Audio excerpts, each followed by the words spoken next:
Здравствуйте, уважаемые телезрители. Мы сегодня в студии с Денисом Чачхалия, почетным доктором Академии наук Республики Абхазия, решили поговорить о архитектуре нашего самого главного храма, собора, Пицунского Патриаршего собора. Денис, но это не случайно, правда, у нас с вами возник этот разговор. Разговор о Пицунде. У меня такое впечатление, что мы не совсем недооцениваем вообще какого уровня храмом обладает Абхазия. Что вы скажете нам по вот этим схемам, которые вы нам принесли? Судя по всему, по этим схемам видно, что храм построил все же на фундаменте древнего храма. Расскажите нам Даже немножко. не на фундаменте, даже больше. То есть храм был просто базиликальный, он не был купольным храмом, а его превратили в купольный храм уже в процесс более поздней реконструкции, правильнее, может быть, сказать. Да. Мне очень нравится, что вы говорите храм патриарший, потому что, честно говоря, это была моя формулировка в том смысле, что вообще, но я почему-то не очень хотел говорить католикосский, потому что наш патриарх – это вообще католикос. Но я хотел, следуя все-таки, может быть, русской традиции, православной и все прочее, и назвал его патриаршей. С моей легкой руки его чаще всего никто не называет католикосским, все называют патриаршей. И я помню тогда все изображения его, все прочее, я подписывал именно патриарший храм Пицунский. Что мы скажем вот об его архитектуре, Денис? Архитектура у него – это храм, который дважды возрождался. Первоначально он был построен как храм базиликальный, не купольный, удлиненный, потому и называют слово базилика, вот потому что Базилий, Василий – это имеется в виду император. И императорские дворцы, они строились в виде базилики, такой удлиненной, где там во главе восседал император.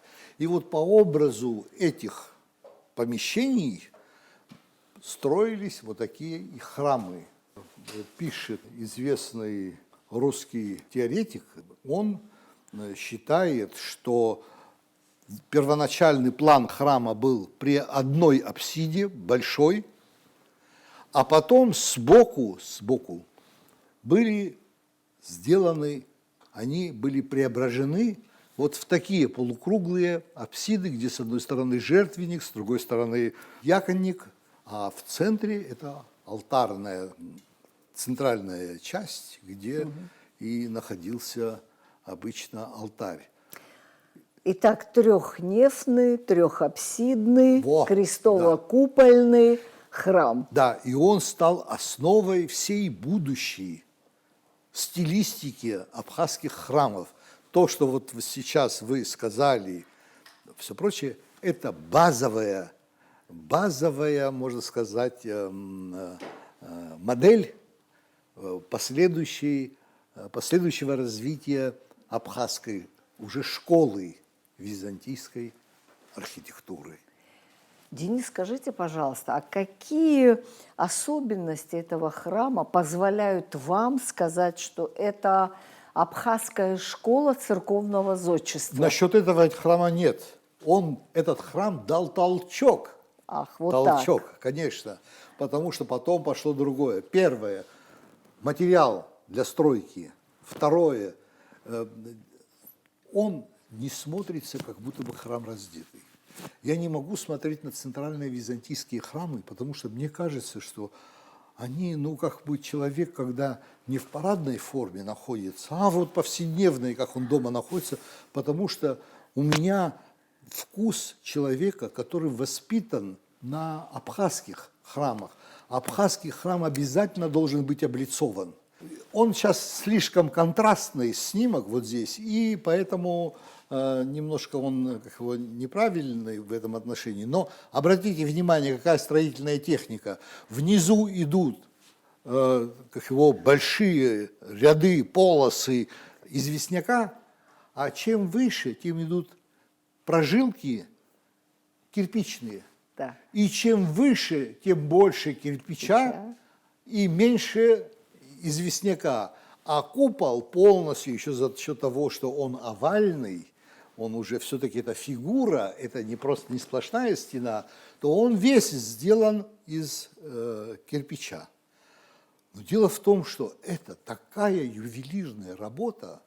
Посмотрите, центральная апсида и боковые апсиды, их полосы совпадают. Если мы берем на веру, что храм был переделан, и боковые апсиды появились позже, то вы представляете, какие мастера работали над этим, чтобы вот это все совпало, и не было ощущения, что он построен разновременно в разных стилях, понимаете? И вот это, конечно, очень удивляет, очень, да. И это не единственное, что удивляет. Я склоняюсь. Я сначала очень ревниво относился, мне не хотелось, чтобы туда кто-то лез, или грузинские, или картлийские, правильно скажем, картлийские или другие мастера, но невозможно. Здесь участвовали тао-кларджетские мастера. Это, никуда не денешься, наука это все-таки, это правда. И если мы посмотрим на храм изнутри, обратите внимание здесь, что вот эта арка, которая поднимается и подпирает вот это подкупольное кольцо, оно немножко заужается в конце, как будто лепесточек, как будто бы намек на самаркандскую архитектуру, на восточную архитектуру, потому что для православной архитектуры это не характерно. Это характерно вот для Хорезма, например, там, и так далее, и тому подобное. Это вот вариант, но это отдельно. Но если вы посмотрите, особенно в левом углу, там, где заканчиваются вот это столбы, несущие столбы, подкупольные столбы, и они переходят уже потихоньку в арку, подпружная арка, которая поддерживает вот это кольцо, все прочее, вы увидите там вмятина как будто бы. И что? Раньше были тромбы. Так получилось, что... А вот эти сглаженные плоскости вот в этом месте, все прочее, это называется парусная система. Парусная система на Кавказе впервые появляется в Абхазии. Да, как веяние центральной византийской архитектуры. Но впервые в Абхазии, а потом дальше пошло. И дальше пошло почему? Потому что Абхазия была и дальше тоже. Да. Тбилиси был в свое время столицей Абхазии. И значит, вот это веяние пошло и туда. Что интересно, что вот эти вмятины, они характерны для армянской архитектуры. Но там откровенные, называются эти места тромбы. Там углубления такие откровенные. А здесь полутромбы. Их называют еще ложкообразные. Тромбы, они вот так вот сделаны, как будто ложечка там, в смысле, отпечаталась. Это тоже говорит о присутствии тао-кларджетских мастеров. Это они делали такие вещи. Да. И потом то, что вот эти храмы внутри, вот вы видите вот здесь, в этом, например, возьмем правый подкупольный столб, допустим, который вверх поднимается, и вы видите, что там не прямой столб, а он профильный, такими, как будто бы нишами идет. И вот он вверх, когда поднимается, и посмотрите как, и он создает рельеф по всему абрису вот этой арки, рельеф. И это является таким архитектурным украшением вот этого дела. Это ювелирная работа. Это каменщик, далеко не каждый может сделать вот такие вещи, поэтому я думаю, что мы получили очень классных специалистов, и тем более, что к этому времени Тао-Кларджети был в составе Абхазского царства, и получить мастеров оттуда было совершенно несложно. И если вы вспомните, что наш царь Баграт II, который погребен в Бедии, он же был из тех краев, Да. из Тао-Кларджети, и потому он может сказать, что он просто из своей страны своего происхождения, он оттуда вот и это и сделал. Да. И еще, вы обратите внимание на окна. Да. Они, можно даже сказать, что слегка как будто бы увеличены. Вполне возможно, что допустили такое, расширили немножечко, но посмотрите, подоконники срезаны внутрь. Это встречается только в Тао-Кларджети. Больше нигде. В других чисто армянских храмах вы такого не увидите. А вот в тайских храмах – да. Денис, ну, общеизвестно, что храм был расписан фресками. По крайней мере, в некоторых источниках это указано об этом. Мы знаем, что Николай I очень хотел, что он пытался, по крайней мере, восстановить этот храм. И некий майор Воронов, который на свои деньги сделал кровлю и оштукатурил весь свой храм. Вроде сделал благое дело, но на самом деле он все замазал. Это была очень грубая, страшная, я бы сказала, Вот, реставрация, убившая фрески. Ну, источники вы, наверное, имеете в виду, это 19 век, да, тогда большие были отпущены большие деньги, это все на виду, это есть документы, документации есть и так далее. Но я знаю, что для возобновления, вот это очень такая трогательная черточка, для возобновления вот этого храма был послан архитектор и художник Норев. Он сделал зарисовки. Он сделал зарисовки очень ценные и все прочее, но он помешался умом. Да, он не смог свою работу выполнить, зато он оставил нам с вами великолепные зарисовки. Денис, еще такой вопрос по Пицунскому собору, по Пицунскому храму. Мы-то знаем, мы это верующие, православные, я думаю, знают и большая часть интеллигенции, что до 17 века священная мира варилась в этом Патриаршем соборе. Да. Ну, что такое священная мира, понять, я думаю, каждый может, что это масло. Это не каждый может. Да. Это вы знаете, потому что вы воцерковленный человек. Но это очень серьезное действие, ритуал. Но после это санкция должна быть на это. Да. Это не каждый храм и не каждый соборный храм имел на это право. Да. На это право имел абхазский католикос. После турецкого влияния в Абхазии, когда католикос Захария принял решение покинуть кафедру в Пицунде и перейти в Геладский монастырь города Кутаиси. Мы знаем, что вот с этого именно момента храм опустел. Да. Он пришел в запустение. Совершенно Но верно, несмотря на это, сколько лет продолжали делать этот ритуал, варить священное мира, и каждый последующий католикос считал необходимым приехать поклониться святыням Пицунского храма.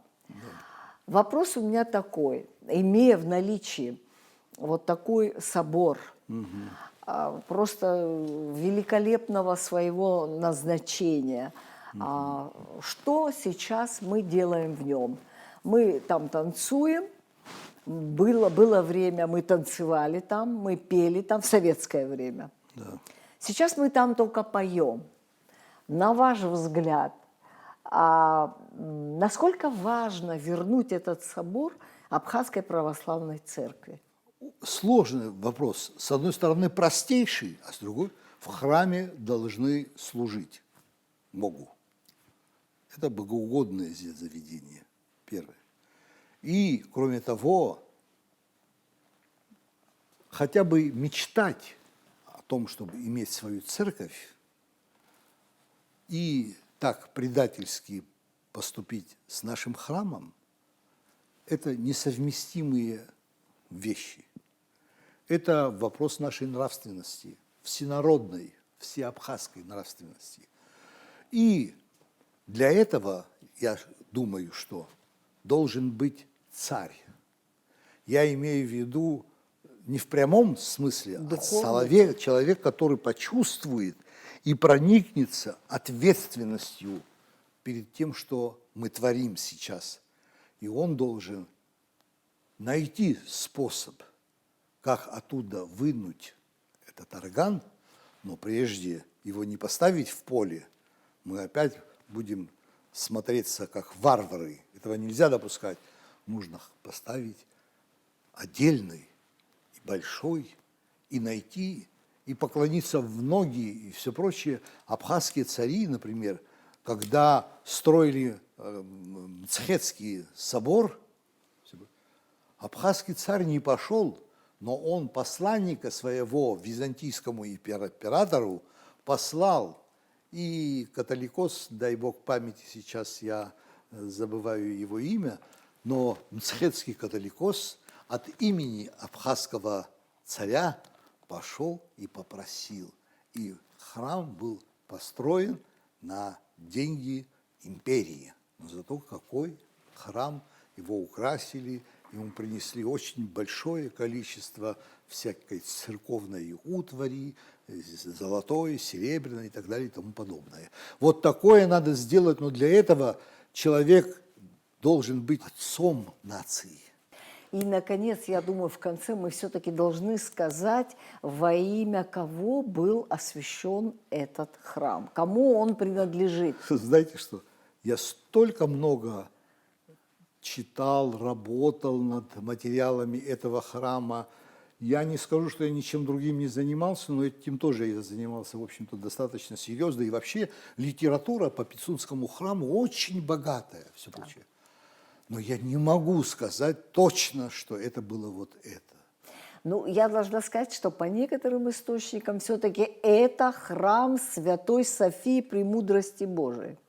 Первоначально. Вторая была версия, что этот храм принадлежит и был освящен 2 раза во имя Успения Богородицы. Была версия также, что этот храм был один из пределов Андрею Первозванному принадлежащий. Похоже. Вот это похоже. Знаете почему? Вы знаете, что там в пешей досягаемости находится селение абхазское Алахадзе. Алахадзе на картах итальянских везде называется Санта-София. Санта-София – это и есть Софийский храм.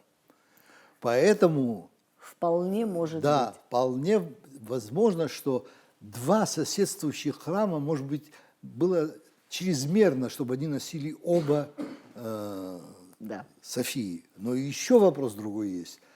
Храм Алахадзе назывался Святой Софией или по каналу, если вверх поехать, а я думаю, что там был канал, то на Бзыбе, на повороте на Рицу, у которой стоит храм, а может быть, он назывался храмом Святой Софии, потому что он мог быть концом маршрута, и эти как его небольшие галеры могли туда заходить и прямо под стены Бзыбского храма могли бы доходить.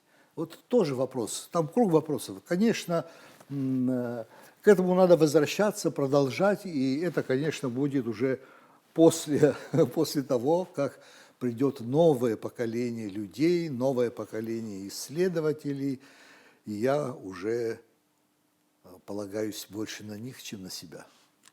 И вот все же, подытаживая нашу с вами такую небольшую беседу, хочется верить, что все-таки при нашей жизни мы все-таки увидим мощь и силу Пицунского храма, патриаршего, даст Бог, храма православной Абхазии. Дай Бог. Дай Бог. Спасибо вам за беседу. Спасибо вам тоже.